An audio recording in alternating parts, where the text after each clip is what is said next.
Hey everyone, this is Nikachu, Merfolk Master and Pro Player, and we are here today to play Mono Blue Merfolk in Modern, but a very special version of Mono Blue Merfolk in Modern. We're talking M.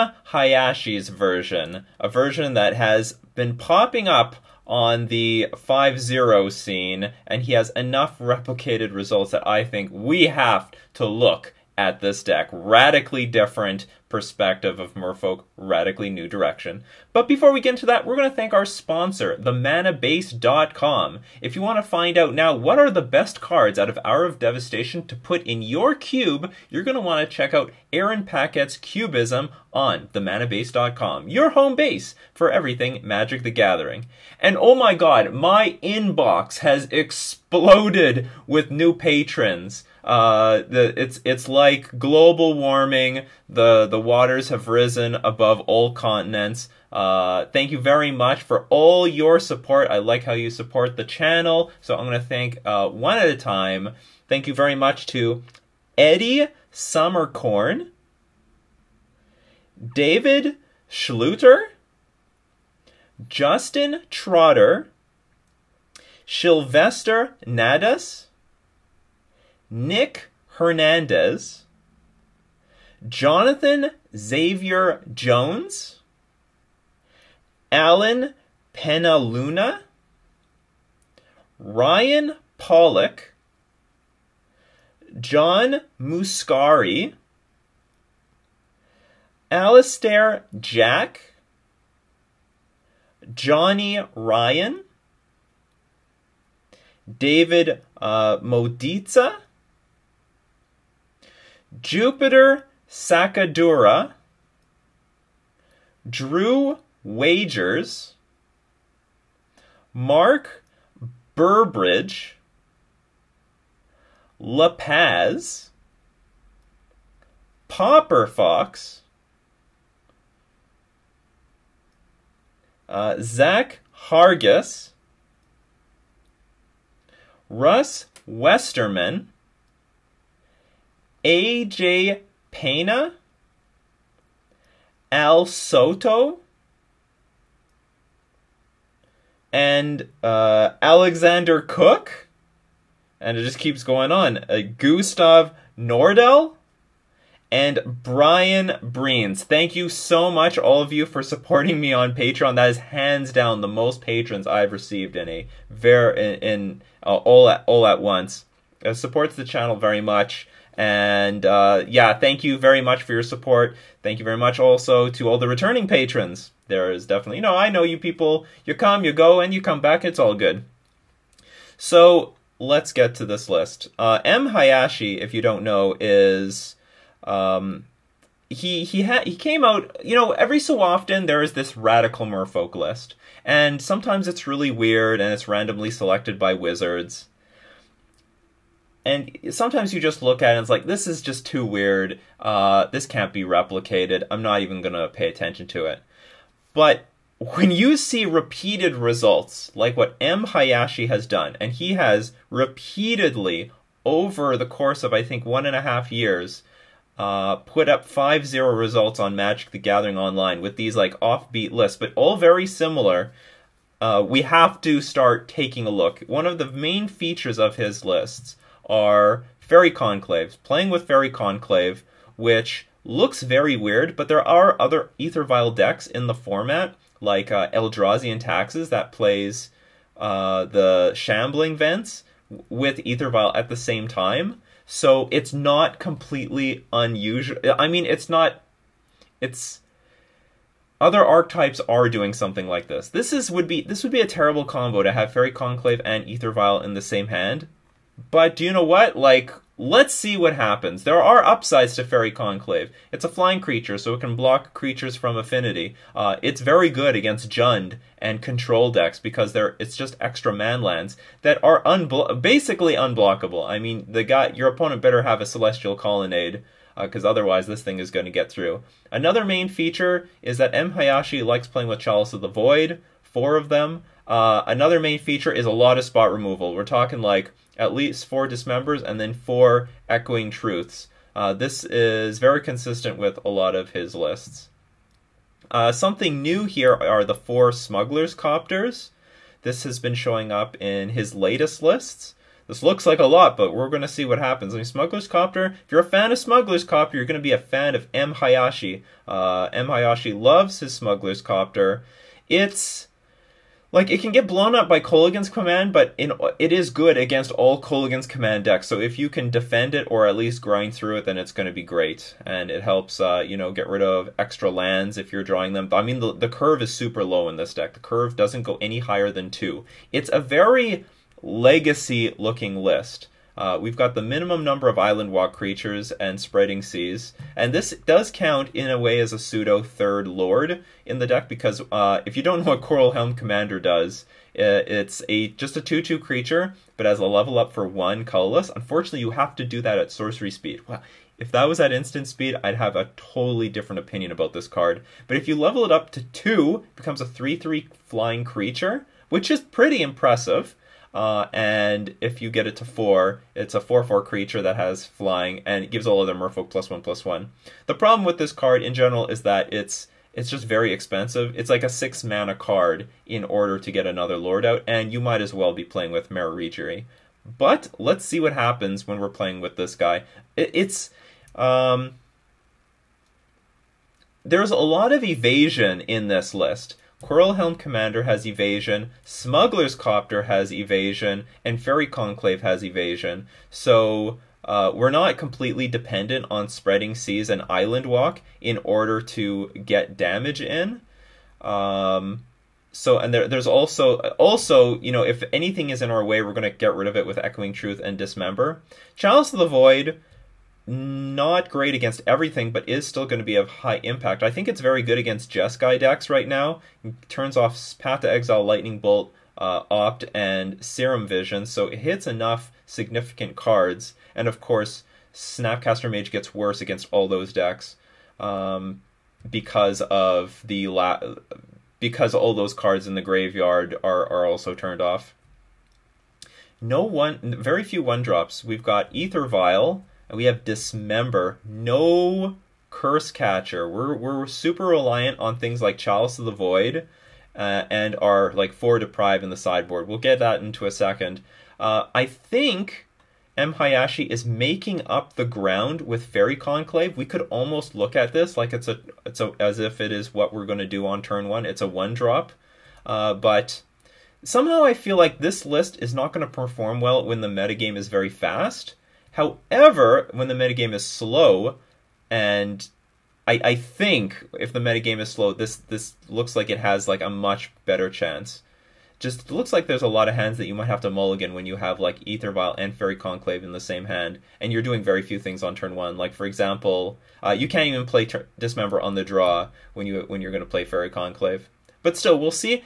What I really want to know is how this deck is going to turn out. There might be some key features in this list, like maybe Fairy Conclave is just a card that was playable all along. Maybe not as a 4-of, maybe in some capacity. I don't know.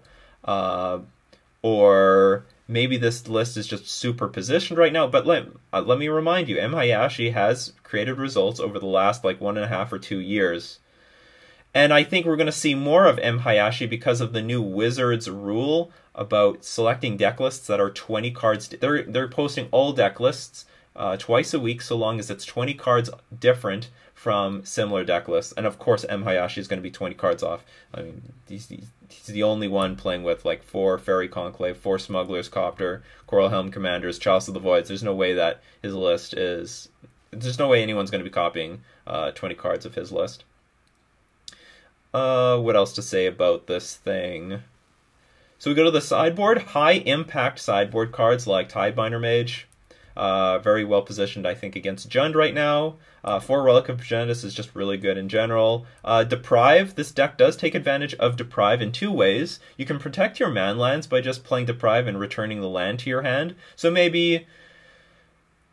I don't know, let's say Jund tried to kill my Fairy Conclave with Lightning Bolt, or I guess let's say Grixis Death Shadow tries to kill my Fairy Conclave with Fatal Push, and then in response I play Dismember on Gurmag Angler. and then they play Stubborn Denial. I guess I could deprive their Stubborn Denial and then return my Fairy Conclave back to my hand. You get it? I'm trying to hit 2 burns with 1 stone, even though I don't think we're bringing in Deprive against Death Shadow. Maybe we are. Maybe we are. We'll think about it when we get there. I think, though, it looks like we'll just be bringing in Echoing Truth and Relic of Progenitus. Deprive is just the card that answers everything. And with my playtesting of Deprive, I thought it was a very good counterspell. I thought this card was very real.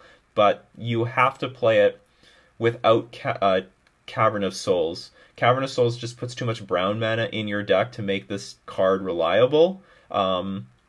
It is also still going to be pretty clunky in the early game. It's just going to be much more reliable on turns like 3 and 4. Hayashi is not playing with Cavern of Souls, making full use of Deprive, even though it's a 19 land deck. And then there's more spot removal. Echoing Truth. Let's just get rid of everything that's in front of us. So this is going to be a learning experience. Let's see what this deck does. I hope I sideboard with it correctly.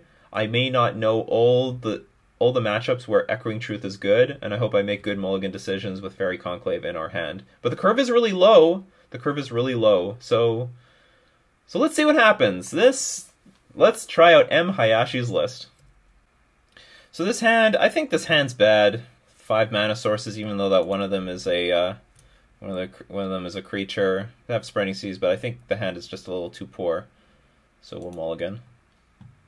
This hand's really bad too. I think this hand's way worse than the other one. Well, we have Mutavault, we're going to keep it.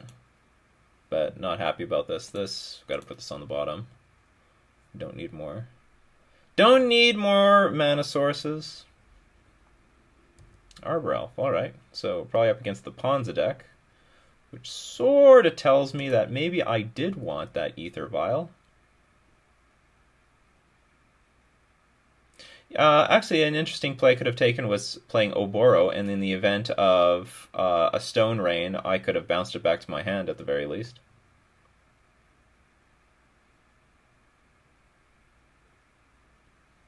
So this could be Red Green Ponza, could be Mono Green Devotion, could be Elves.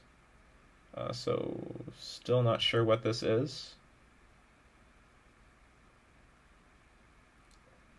Oh! Actually, now I really have no idea what this is.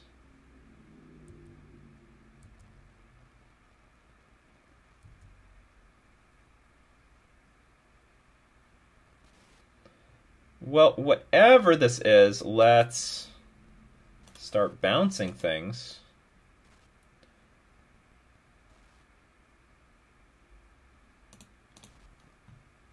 We'll bounce the Arbor Elf. That should hopefully buy us a little bit of time. I don't think bouncing Utopia Sprawl would do anything. There is a situation where, though, we could Echoing Truth and then bounce the Utopia Sprawl on the same... sorry, Echoing Truth and then Chalice of the Void on the same turn. Bloodbraid Elf, some aggro deck. Okay, Kitchen Finks is going to hit the battlefield.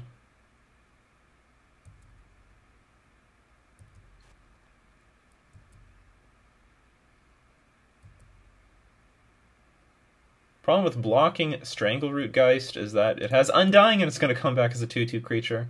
So we're not even online in the slightest. Let's try to get ourselves online.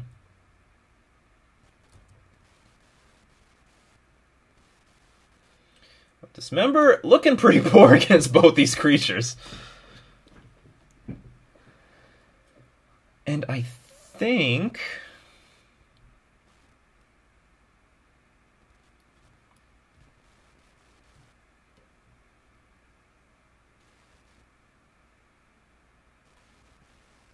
Elf still could come down. I could just play the Chalice of the Void.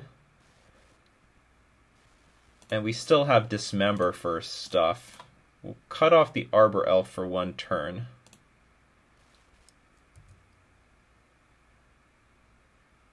The Arbor Elf and any other 1-drops that our opponent might play. If they play another Bloodbraid Elf, then whatever. They're going to play a Bloodbraid Elf. We're going to take a hit, but then maybe we can start to get back in the game. It's interesting, we don't have Cavern of Souls in our deck, so we never want to play with Chalice of the Void on 2. Scavenging Ooze. That's sort of good because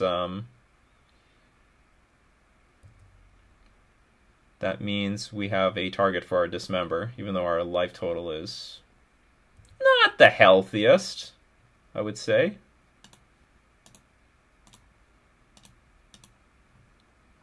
They still have Arbor Elf in their hand. But we are we are quickly stabilizing now. Let's begin by spreading Seas the Forest, because it will no longer be a forest, and this thing will just fall off. There we go. And I guess we bounce the Kitchen Finks, because that thing does not have haste.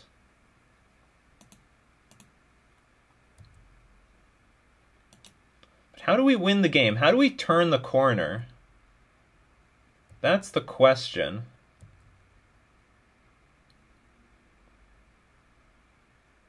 Our opponent is just relentlessly throwing stuff at us. We have no Master of Waves. I think we can take another 2 damage for now.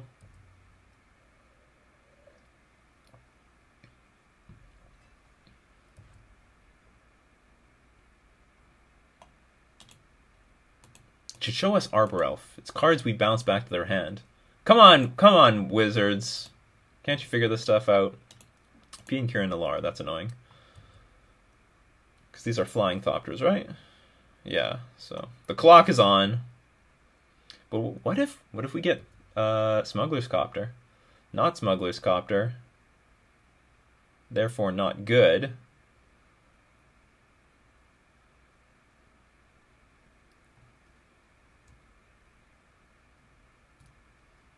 So I think we're going to have to start this off by getting rid of these Copters. So Echoing Truth will deal with these colorless permanents. We'll play our land, and now we're on defense. We're on defense. Don't know what we're hoping for. Looking forward to game 2, though. We got the Tidebinder Mages. Tidebinder Mage is serious business in matchups like this. Serious business.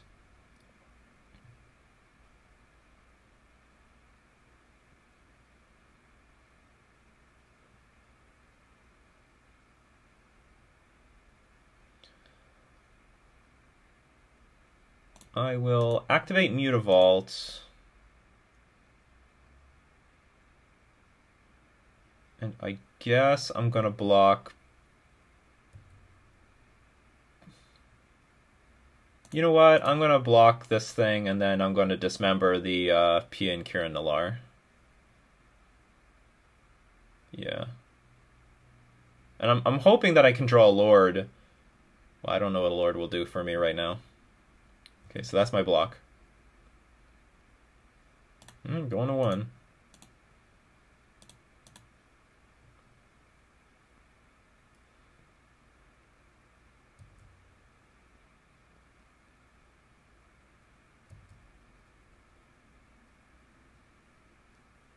We do need something to block the Kitchen Finks. That was not played, because the Tireless Tracker got played. Ooh. Ooh! Oh, unfortunately it doesn't... It's not bigger than these other guys.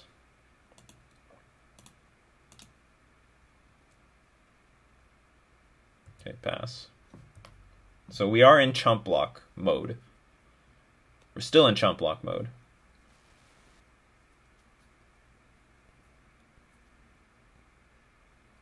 Wonder how much Chalice is helping. Oh, we're dead. We're dead. Aggro deck is aggro. Okay, we'll concede. I think we have a lot of stuff for this matchup, though. Okay, the 4 Tidebinder Mages for sure. Please display the card view. Relic deals with Kitchen Finks, deals with the Strangleroot guys, deals with Scavenging Ooze. So we're gonna have to find some room for that. We definitely don't. I don't think we want Chalice of the Void even on the play. I think this deck is going too much upstairs. But okay, Dismember is good. Dismember is good. Echoing Truth might be fine. Deprive, I don't know, maybe Deprive. Smuggler's Copter, probably fine. Harbinger, great. Coral Helm Commander, fine. So I want to find some room for these relics, but it's not a mandatory thing. It's just it would just be good. It would be convenient.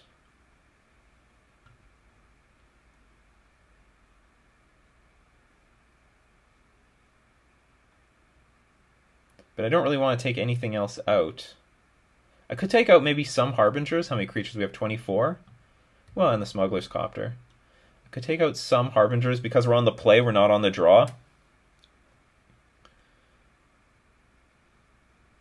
Okay, we'll take out some of these.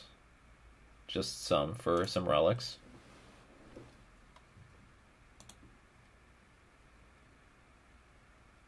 Okay, then, we're going to keep this.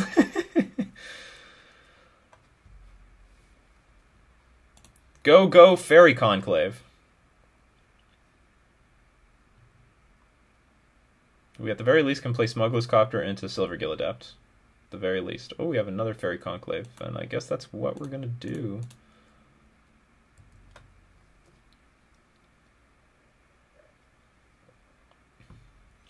Hopefully our opponent doesn't bring in a ton of Ancient Grudges and stuff. Definitely in their range. Scavenging Ooze, gotcha. So that's interesting. So here's something that we're learning. Because the deck is full of 2-drops, there's very little that we can do with the mana. There's very little that we can do with the 3rd land. So it's actually really convenient. Like, playing Fairy Conclave on turn 3 doesn't hurt us at all. Unless we draw Dismember. I guess we'll show the Coral Helm Commander. Oh, we do draw Dismember. Let's equip, see what we draw. If we draw an island, then I won't play Fairy Conclave.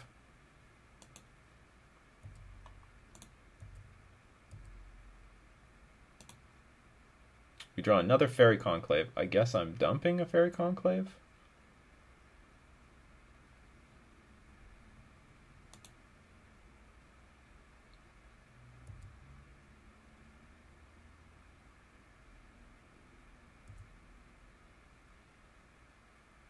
Trying to think what's more important. Killing the Scavenging Ooze now or getting Tidebinder on the board? I guess getting Tidebinder Mage on the board is more important because that is going to save us more life in the long run. So let's do that. And we might want to save Dismember for things like Tireless Tracker or... Uh-oh. So our opponent has access to 3 mana this turn.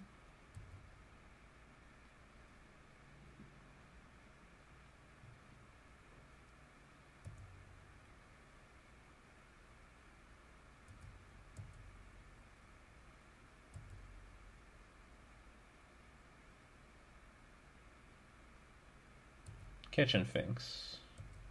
Gain life. That is a good Tidebinder Mage target.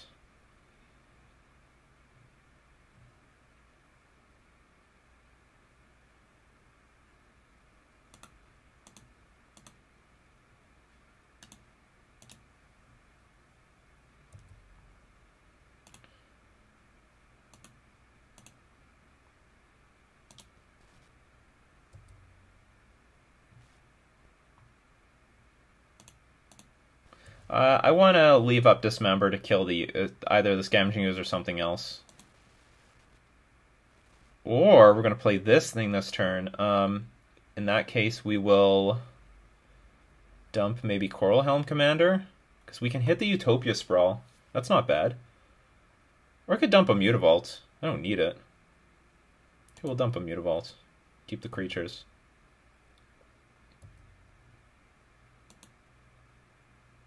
Hopefully nothing disastrous happens this turn.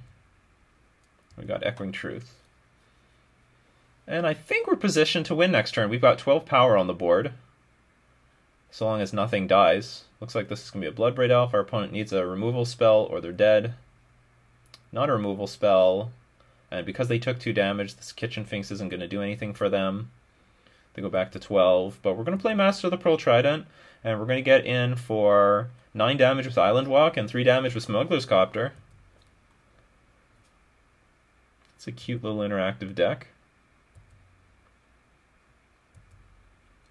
And they don't know about Master of the Pearl Trident, they just knew about the Coral Helm. So, what we did learn so far is that Fairy Conclave wasn't that big of a deal, especially on the play.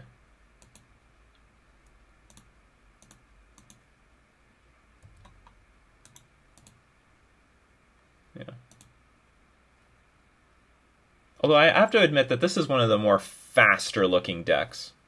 This is definitely a faster looking deck. I think I'm going to dump an Echoing Truth. We're going to bring in Harbinger. I think it's very important. I think less bounce, more real cards are important. Get rid of a Coral Helm Commander. I guess we could keep everything else. So on the draw, I want the Harbingers more.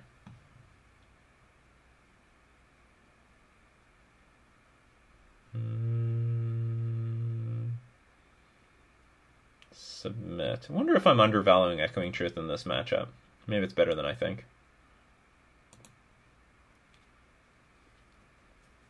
Can bounce a bunch of clues.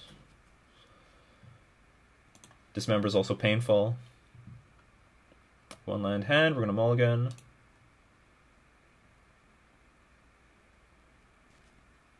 Could potentially keep this against like a Jund deck, but not against something like this. Alright, we're going to keep it. We'll put that... I'm going to put that on the bottom. Would really like to have an untapped land somewhere in the next 2 turns. Well, that's a good draw. That's something we can do for next turn, even if we don't get that untapped land.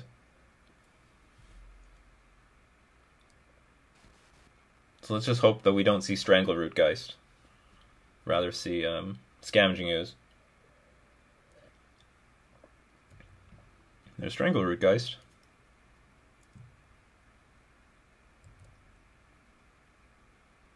There's Tidebinder Mage.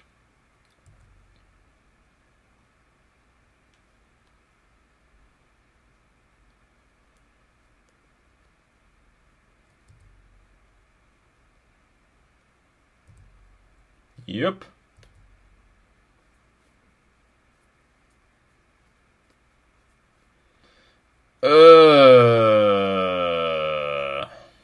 Now what do we do? This deck's not even supposed to be particularly weak to Blood Moon. So if we dismember the Strangleroot Geist, we go to 12, and the clock is faster. So I guess we just have to let that resolve and hope that we draw islands. We can still interact with our opponent a little bit. We can. We've got the dismembers. Oh, and there's an Ancient Grudge, as was prophesized. But we are definitely in a bit of a pickle here. We need islands.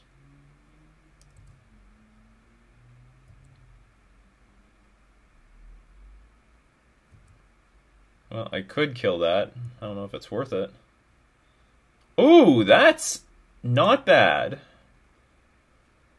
Not... Oh no! They playing Ancient Grudge. Well, whatever. We'll make them crack it. But I really want the combo of like dismembering the Strangleroot Geist and then cracking the relic at the same time. Looks like it's pretty hard to pull off though.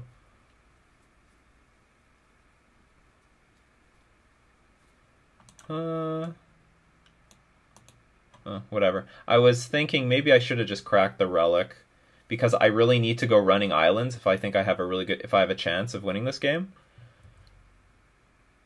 Oh God, we're dead. We can't beat this stuff.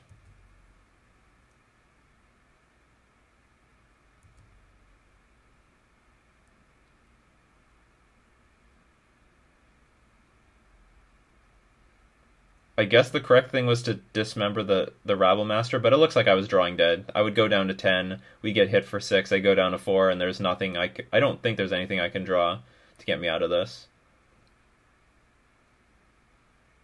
Okay, whatever. I'll try to save some face here, even though this is late.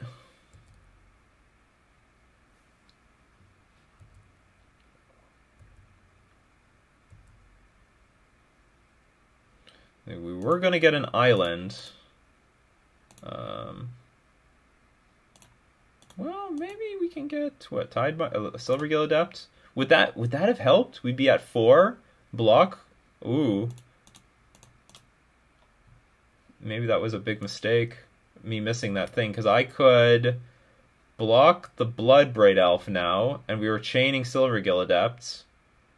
And I could have taken 3, go down to 1 to keep the game going. Okay, forget it. We were dead. We were dead no matter what. It was all over.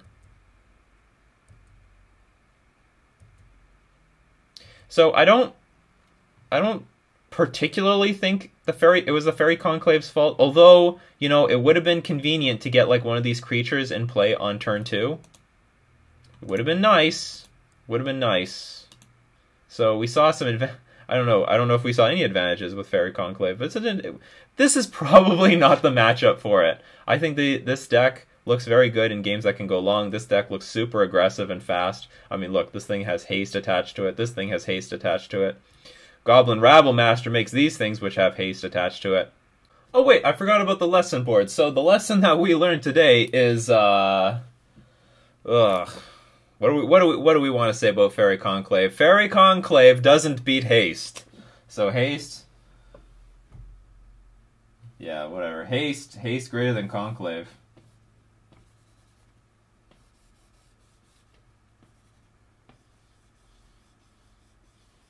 So we could see that we're losing a few percentage points against Burn in a matchup like this. Haste better than... I think Conclave is a big word. Conclave. Uh-oh.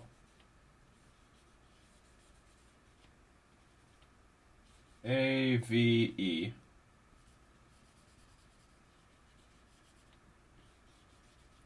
Yeah, we're probably dumping some percentage points against Burn, which we can afford because we've got like a pretty good matchup against that deck anyway. What other like super fast decks are there? But that's the thing. There's not that the format slowed down by quite a bit. It slowed down by quite a bit. The only I think really fast deck in the metagame right now is really Affinity. So we're gonna have to play more and see where the real potential in this deck lies. So, as usual, I'm going to thank all my patrons supporting me on Patreon, and we're going to thank themanabase.com for being our sponsor. This has been Nikachu, playing Merfolk in Modern.